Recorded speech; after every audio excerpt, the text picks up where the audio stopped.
श्री स्वामी समर्थ. समर्थ म्हणतात की गाडी बिघडली तर आपल्याला दुरुस्त करता येते. आपण जर आजारी पडलो तर औषध घेऊन आपण बरे होऊ शकतो. आपल्या शरीराला एखादी जखम झाली तर ती मलम लावून बरी होऊ शकते. पण जर मनाला विचार करून जखम झाली असेल तर ती बरी करण्यासाठी एकच उपाय करावा लागतो. एकच औषध घ्यावं लागतं, ते म्हणजे नामस्मरण.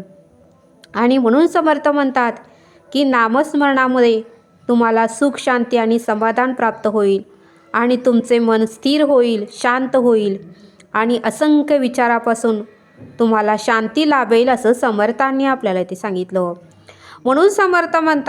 म्हणून समर्थ म्हणतात की आजारी पडलो तर औषध घेता येते, जखम झाली तर मलम लावता येते. पण जर मनाला विचार करून जखम झाली असेल तर आपल्याला एकच उपाय करावा लागतो, तो म्हणजे नामस्मरण.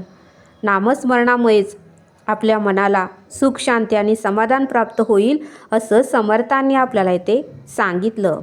श्री स्वामी समर्थ. जय जय स्वामी समर्थ.